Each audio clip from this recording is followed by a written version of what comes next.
One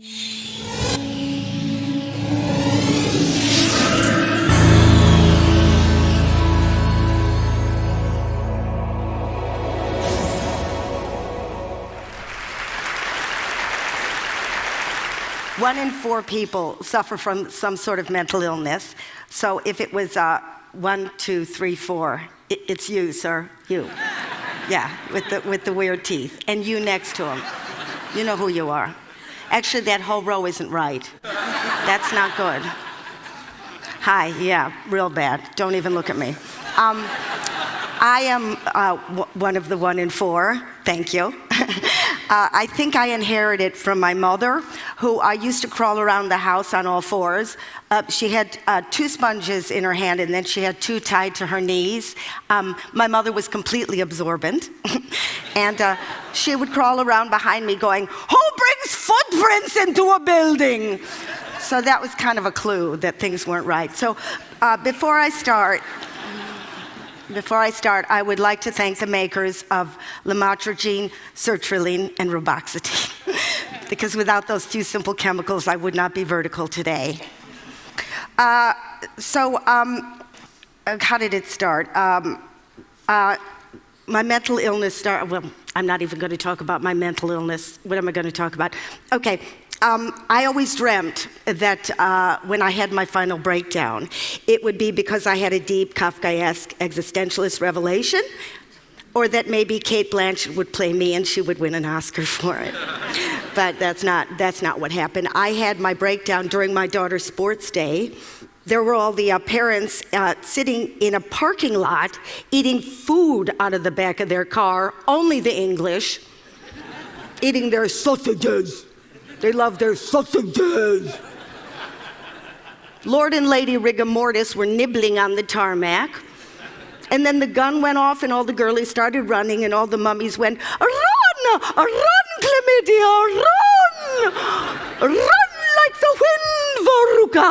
Run!" And all the girlies running, everybody, except for my daughter, who was just standing at the starting line, just waving, because she didn't know she was supposed to run.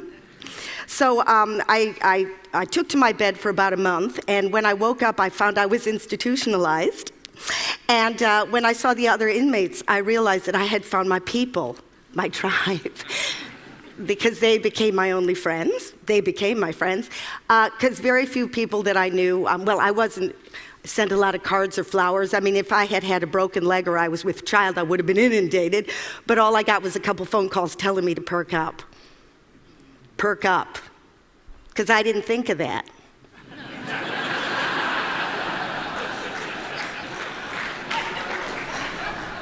Because, the one thing that you get with this disease, this one comes with the package, is you get a real sense of shame.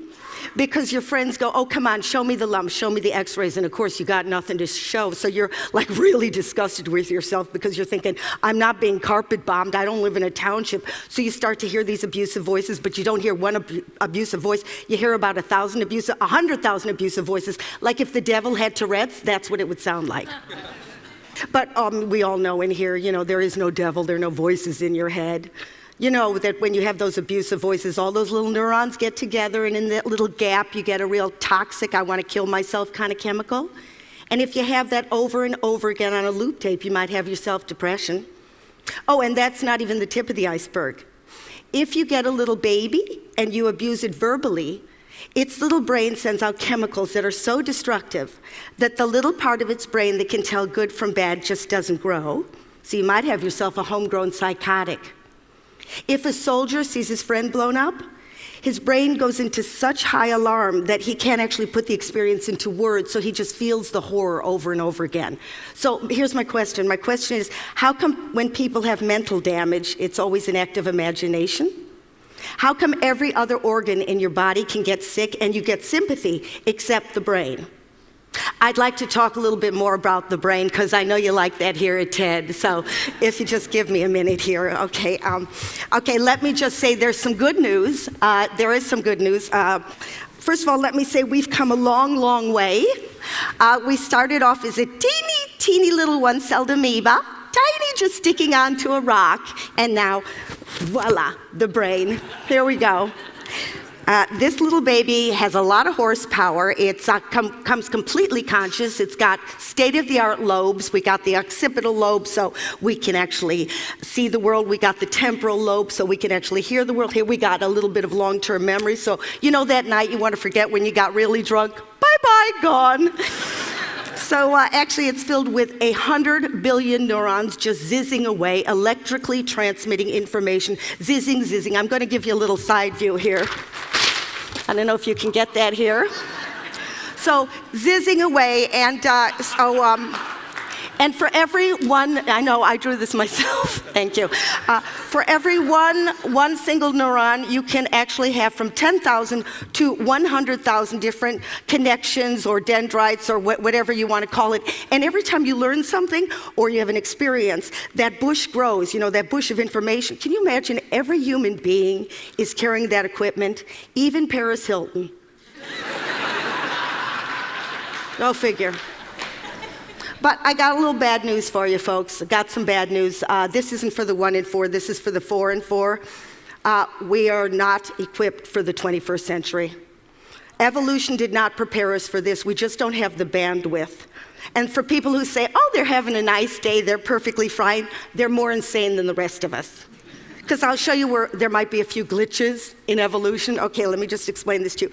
When we were ancient man, millions of years ago, and we suddenly felt threatened by a predator, okay? We would, thank you, I drew these myself. Thank you very much, thank you. Thank you. Thank you. Anyway, we would fill up with our own adrenaline and our own cortisol, and then we'd kill or be killed, we'd eat or we'd be eaten, and then suddenly we'd defuel and we'd go back to normal. Okay, so the problem is nowadays with modern man, when we feel in danger, we still fill up with our own chemical, but because we can't kill traffic wardens or eat estate agents, the fuel just stays in our body over and over. So we're in a constant state of alarm, constant state. And here's another thing that happened. About 150,000 years ago, when language came online, we started to put words to this constant emergency. So it wasn't just, oh my God, there's a saber-toothed tiger, which could be. It was suddenly, oh my God, I didn't send the email. Oh my God, my thighs are too fat. Oh my God, everybody can see I'm stupid. I didn't get invited to the Christmas party. So you got this nagging loop tape that goes over and over again that drives you insane. So you see what the problem is? What once made you safe now drives you insane. I'm sorry to be the bearer of bad news, but somebody has to be. Your pets are happier than you are.